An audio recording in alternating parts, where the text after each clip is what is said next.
Halo semuanya.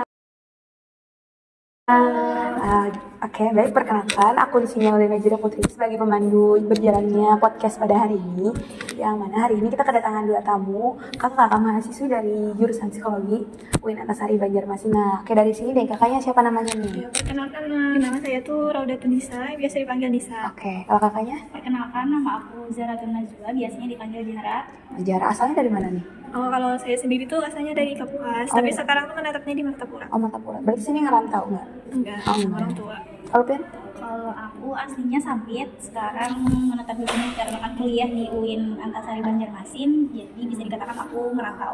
Oke, merantau. Baik. Jadi sejauh ini sudah melaksanakan mata kuliah hadis-hadis psikologi, betul ya? Nah, jadi agenda kita pada hari ini adalah membahas dan mengulik sedikit beberapa pertanyaan mengenai hadis-hadis dan implementasinya dalam kehidupan sehari-hari. Oke. Baik, kayaknya kita udah tahu dasar-dasarnya ya hadis-hadis psikologi tentang syukur. Baik, kita masuk langsung aja ke pertanyaan yang pertama. Jadi Kak, pertanyaan yang pertama itu boleh disimak ya. Jadi pertanyaannya, di era sekarang ini banyak orang kaya itu yang mempunyai harta yang melimpah. Namun tetapi, kenapa rasa syukurnya itu tidak muncul dari dalam hati mereka? Kenapa tuh? Apakah karena gaya hidup atau tekanan sosial? Dari kakaknya dulu nih. Oh, kalau menurut saya sendiri tuh kayak mungkin karena kebanyakan sekarang di media sosial itu kan berseliweran kayak orang-orang yang menunjukkan kesuksesannya gitu. Terus bagaimana ini menjalani hidup itu dengan baik. Jadi orang-orang yang merasa rendah di bawahnya itu merasa makin rendah. Makin rendah. Padahal dia sudah cukup aja menurut dia. Sebenarnya cuma menurut Allah. Iya, karena melihat orang yang lebih tinggi jadinya pengen juga yang itu. Baik, kalau dari kakaknya kenapa tuh kira-kira? Aku karena di era digital sekarang memang banyak disibukkan dengan berbagai macam kehidupan orang yang kita nggak tahu sebenarnya seperti apa.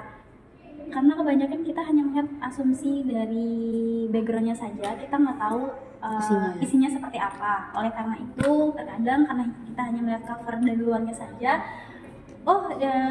kesuksesan, dia udah sukses, dia sudah menggapai semua aktualisasi dirinya, sudah mencapai ma'rifat. Terus menurut aku juga karena dari banyaknya suguhan media-media yang gaya hidup yang berlebihan, bahwa kita menjadi kurang bersyukur karena melihat ke atas tanpa bersyukur dengan sesuatu hal yang sudah kita dapatkan, kita raih.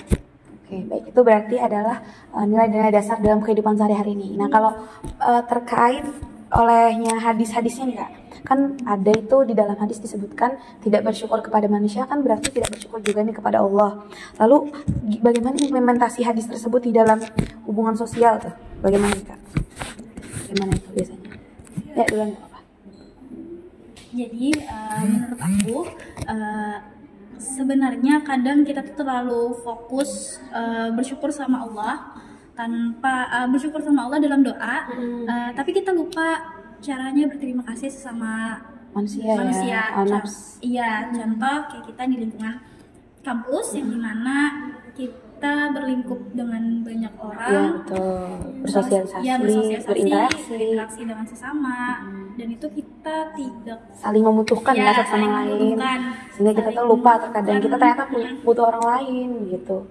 Terkadang memang kita lupa bahwa kita tuh butuh orang lain, merasa diri kita bisa sendiri, padahal tidak bisa. Kita tuh membutuhkan orang lain karena kita makhluk yang saling membutuhkan.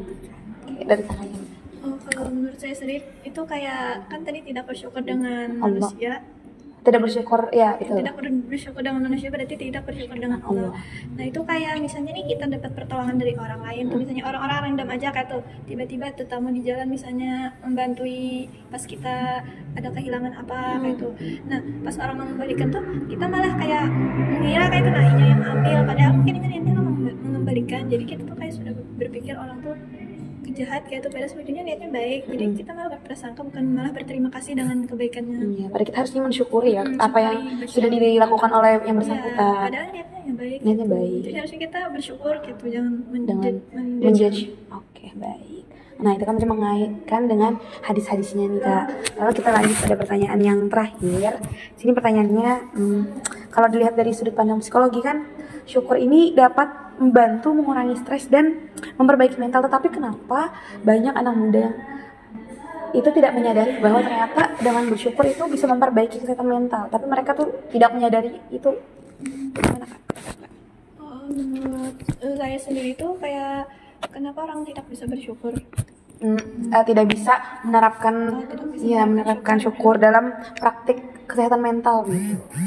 Mungkin sebenarnya bersyukur itu cukup mudah aja gitu. Kayak misalnya kita melihat apa yang ada di diri kita, terus kita kayak introspeksi diri apa sih yang kita punya, apa yang kita punya gitu. Kalau kita punya kelebihan itu harusnya itu yang kita kembangkan gitu, bukan malah melihat ke orang yang sebenarnya ini memiliki kemampuan cuma kita kada bisa gitu. Jadi kita melihat fokus dengan diri kita aja, bersyukur dengan diri kita dan kita kembangkan. Oke, kalau dari kakaknya tuh kenapa tuh bentuk syukur tadi tuh tidak dimunculkan nih dalam kehidupan sekarang nih Kak? Apakah karena orang itu memikirkan bahwa cara menjaga kesehatan mental tuh healing, keluar rumah. Ternyata caranya itu simpel aja kalau dipikir-pikir dari sisi agama.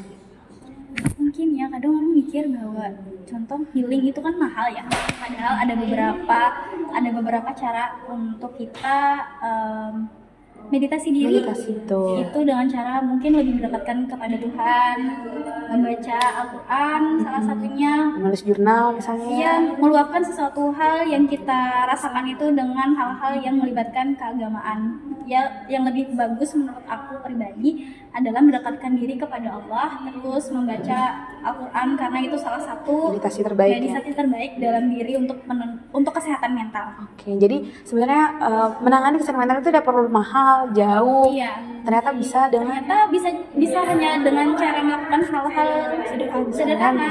Kalau kita kulik lebih dalam untuk mengetahuinya. Oke, baik. Nah, jadi kita sudah mendengar jawaban dari dua narasumber hari ini.